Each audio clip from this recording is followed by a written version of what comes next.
বন্ধুরা, আজকে আমি বানাচ্ছি মুড়িঘণ্ট। তার জন্য আমি 2টা আলু কেটে নিয়েছি টুকরা করে।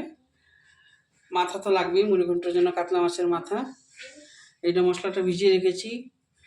হলুদ, নুন, মরিচের গুঁড়া, জিরার গুঁড়ো আর ধনিয়ার গুঁড়ো 1 চামচ দিয়েছি, আর মরিচের গুঁড়াটা 2 চামচ দিয়েছি, আর 2টা কাঁচা লঙ্কা, পেঁয়াজ, আদা বাটা আর জোয়া চাল ভিজিয়ে রেখেছিলাম। এখন জল ঝরে নিয়েছি। আর কেউ কেউ এটাকে গোবিন্দভোগ চালও বলে। এখন দেখেন, কড়াইটা বসিয়ে দিয়েছি। আগে আমি একটু ঘি দিয়ে দিচ্ছি। ঘিয়ের মধ্যে চালটা আগে ভেজে নেব। ঘিটা গরম হয়ে গেছে, চালটা ভেজে নেব। হয়ে গেছে, এখন আমি নামিয়ে নেব। এখন সর্ষের তেলটা দিয়ে দিচ্ছি।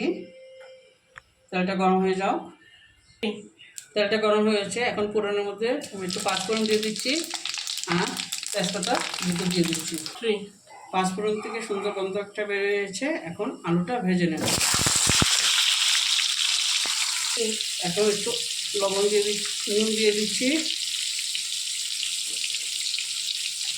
একটু হলুদের গুঁড়ো দিয়ে দিচ্ছি। এখন লাল করে ভেজে নেব।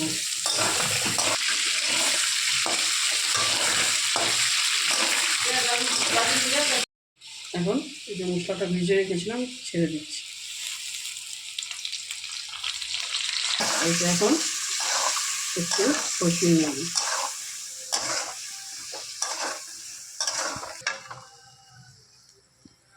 কষিয়ে নিয়েছি, এখন মাথাটা ছেড়ে দেব।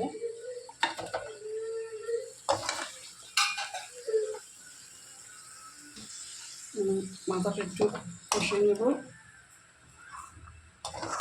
মাথাটা একটু ভাঙা চুঙা হয়ে গেছে। এখন একটু চালটা ছেড়ে দিচ্ছি, ভাজা করা চালটা। এটাকে এখন ভালো মতো কষাবো। জল দিয়ে দিচ্ছি, এখন এটাকে ভালো মতো কষাবো। এখন আদা আর পেঁয়াজ বাটাটা দিচ্ছি, দিয়ে আরও কষাবো।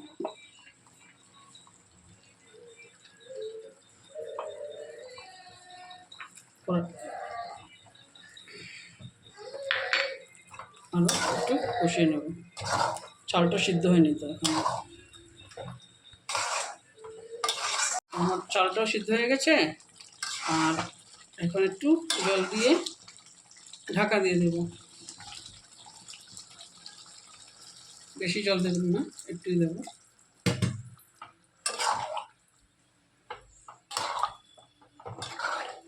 এখন এটা হয়ে গেছে, ঘি দিয়ে দিচ্ছি। একটু নারকেল ভাজা ছিল চিনি দিয়ে, আর চিনি দিব না আমি, এই দিয়ে দিচ্ছি। একটু গরম মশলা দিয়ে দেব, একটু গরম মশলা দিয়ে দিচ্ছি। তারপর একটু লাড়াচাড়া করে এখন একটু ভাপে রেখে দেবো। গ্যাসটা অফ করে দিয়েছি। তারপরে পরিবেশন করবো, একটু ভাপে রেখে দেবো। এই দেখেন বন্ধুরা, আমি নামিয়ে নিয়েছি। ভালো লাগলেও অবশ্যই একবার ট্রাই করবেন। Thank you.